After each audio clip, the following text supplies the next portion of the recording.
ሰላም በመላው ዓለም የምትኖሩ ውድ የቤተ አብርሃም ሚዲያ ቤተሰቦች ሁላችሁም የከበረ ሰላምታችን ይድረሳችሁ። ዛሬ በቆሞስ አባ ጳውሊ የተዘጋጀ አጭር መልእክትን ወደ እናንተ ይዘን ቀርበናል። ከመልእክቱ ጋር መልካም ቆይታ።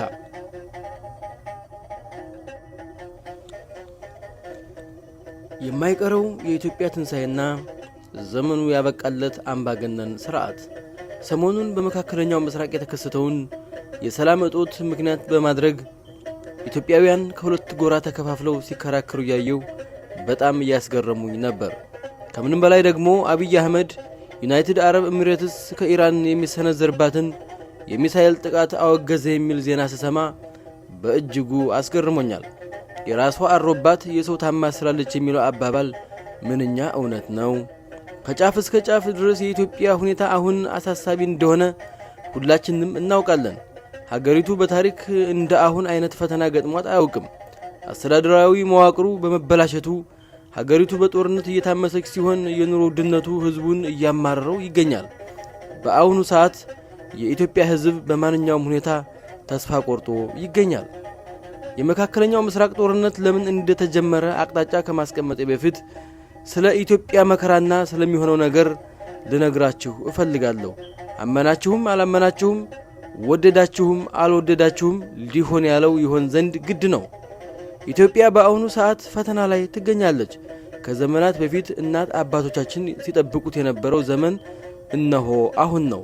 መጽሐፈ ኪዳን፣ ፍካሬ ኢየሱስ፣ ራእየ ሲኖዳ፣ ፊቅጦር፣ ድርሳነ ኡራኤል፣ ራእየ ሳቤላ፣ መጽሐፈ ምስጢርና ትርጓሜ ወንጌልን መመልከት ትችላላችሁ።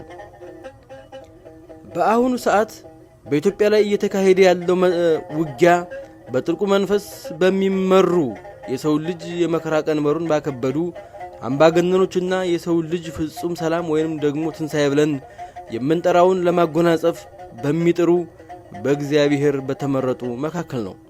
ኢትዮጵያ አሁን ልክ እንደ እሳት ተፈትኖ ነጥሮ እንደሚወጣ ወርቅ ትልቅ ፈተና ውስጥ ትገኛለች። ከኮሮና ቫይረስ መምጣት በፊት ጀምሮ ይህ ህዝብ እንዲነቃ ለብዙ ዓመታት ጥረት ሳደርግ ቆይቻለሁ። ምን መልእክት ሳስተላልፍ እንደነበር የሰሜን ወሎ በተለይም ደግሞ የላስታና የግዳን ህዝብ ያውቃል። ነገር ግን ይህ ትውልድ አመፀኛ ነው። ከመንቀፍና ስም ከመስጠት የዘለለ ምን አያደርግም።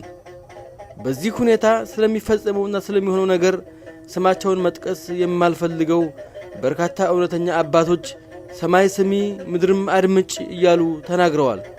ግን የሚሰማ ትውልድ የለም። ሁሉ ነቃፊ፣ ሁሉ ተሳዳቢ ነው። እኛ ተናግረናል።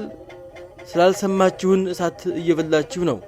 ወደፊትም ካልሰማችሁ የመከራችሁ ቀንበር ይከብዳል። ከዚህ አምባገነን ስርዓት ጋር ሆናችሁ የሰው ልጅ መከራ የምታራዝሙ ሁሉ ዋጋ ትከፍላላችሁ።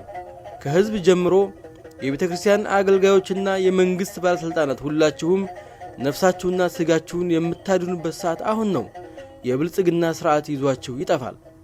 በተለይ ደግሞ አገልጋይ አባቶች ንቁ፣ ጸልዩ፣ መጻሕፍትን አገላብጣችሁ መርምሩ።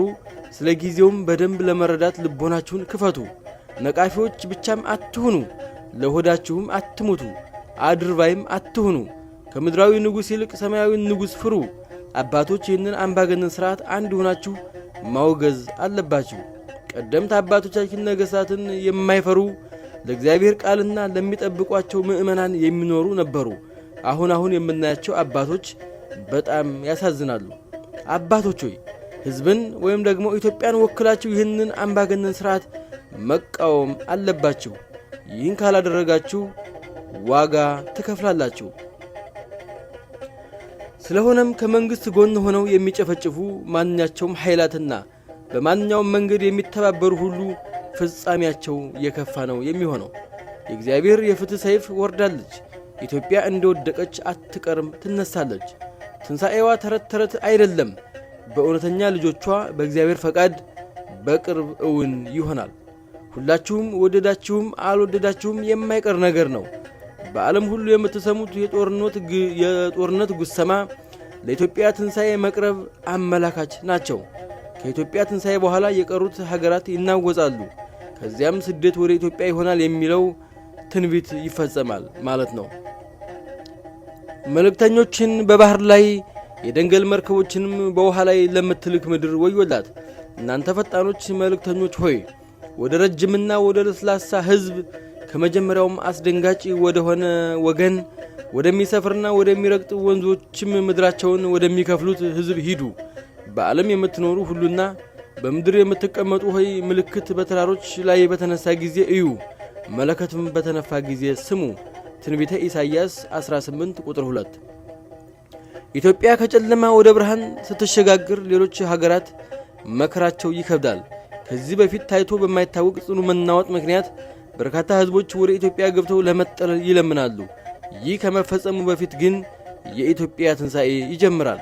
ኢትዮጵያ የመከራው ቀን መሸሸጊያ ናት የሚባለው ለዚህ ነው። ቅድስት ሀገር ኢትዮጵያን ተራ አድርጋችሁ የምታስቡ ይህ ምስጢር ሊሰወርባችሁ ተረትም ሊመስላችሁ እንደሚችል አውቃለሁ፣ ግን ሊሆን ግድ ነው።